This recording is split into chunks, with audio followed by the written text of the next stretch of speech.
আসসালামু আলাইকুম। আশা করি সবাই অনেক ভালো আছেন। মেয়েকে এমন একটা জিনিস বানিয়ে খাওয়ালাম, মেয়ে তো খেয়ে মহা খুশি। কলার কলাও খাওয়া হলো, পিঠার পিঠাও খাওয়া হলো। এই পিঠার নাম দিয়েছি আমি আলসামো পিঠা। চলুন দেখে আসি খুব সহজেই আলসামো পিঠা কিভাবে বানানো যায় এই শীতে। আমার ছোট্ট ছানাটা বায়না ধরেছিল এই শীতে কলা খাবে। এই জন্য ওর দাদু মানে আমার শাশুড়ি আম্মু ওর জন্য কলা নিয়ে এসেছিল। এর পর্যন্ত 2টা পিস খেয়েও ফেলেছে। তারপর ভাবলাম এই শীতে যদি আরো কয়েকটা কলার পিস খেয়ে ফেলে তাহলে ঠান্ডা তো চলেই আসবে। আর এই ঠান্ডার মধ্যে আমার মেয়েকে কলা খেতে দিতে পারি না। যাই হোক, তোমার ট্যালেন্টেড মা থাকলে তোমার কোনো চিন্তা নেই, তোমার কলার কলাও খাওয়া হবে, পিঠার পিঠাও খাওয়া হবে। এই জন্য শুরু করে দিলাম কাজ।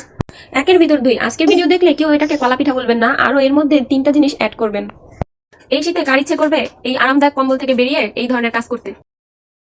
যাই হোক, কাজের কথা ফিরে আসি। দেখতেই পাচ্ছেন 2টা কলা নিয়ে সুন্দর করে পিস পিস করে কেটে এটাকে একবারে আলু ভর্তা যেরকম করে ওই রকম ভাবে ভর্তা ভর্তা করে ফেলেছি, মানে কলার ভর্তা। এরপর এর মধ্যে সুন্দর করে পরিমাণ মতো চিনি অ্যাড করে দিলাম। শুধু মেয়ের জন্য এই আরামদায়ক কম্বলটাকে স্যাক্রিফাইস করে আমি এই কাজে লেগে পড়েছি।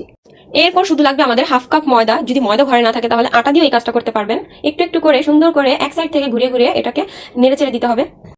এরপর আমাদের যেটা লাগবে, আমাদের লাগবে বিস্কুট। যে কোনো বিস্কুট আপনারা নিতে পারেন। বিস্কুটটাকে টুকরো টুকরো করে এই মিক্সারের মধ্যে সুন্দর করে নেড়ে চেড়ে দিব। নেড়ে চেড়ে দেওয়ার পরে আবার একটু একটু করে ময়দা দিয়ে আবার সুন্দর করে নেড়ে চেড়ে দিব।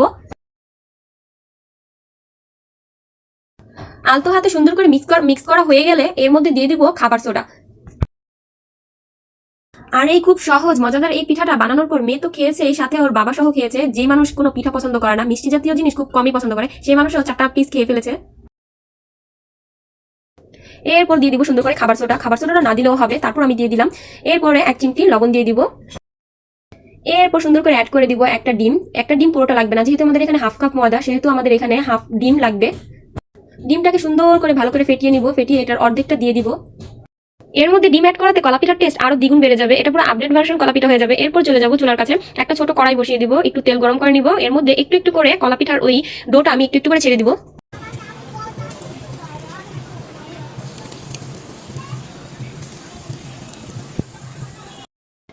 এরপর একটা কাঁটা চামচ নিয়ে নিব। ছোট্ট একটা কাঁটা চামচ দিয়ে সুন্দর করে পিঠাগুলো উল্টে পাল্টে সুন্দর করে লাল লাল করে ভেজে নিব। আর কাঁটা চামচ দিয়ে প্রত্যেকটা পিঠার পেটের মধ্যে খোঁচা মেরে সুন্দর করে ভেজে নিব। এতে করে পিঠার মধ্যে কোনো কাঁচা অংশ রয়ে যাবে না।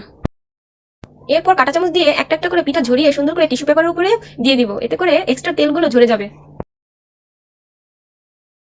যেহেতু এটা আমার ছোট্ট ছানাটার জন্য বানাচ্ছি, এই জন্য অনেক কিছুই খেয়াল করে মাথায় রেখে বানাচ্ছি। 4-5টা ভাজা হয়ে গেলে আমি নিজে আগে টেস্ট করে দেখলাম। পিঠার বাহিরের সাইডটা যেমন লালচে একটা ভাব চলে এসেছে, পিঠার ভিতর দিয়ে অনেক সুন্দর একটা কালার চলে এসেছে।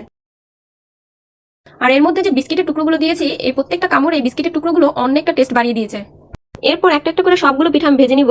এর মধ্যে আমার ছোট্ট ছানাটা চলে এসেছে। এটা ওর সকালের নাস্তার জন্য রেডি করেছিলাম আমি।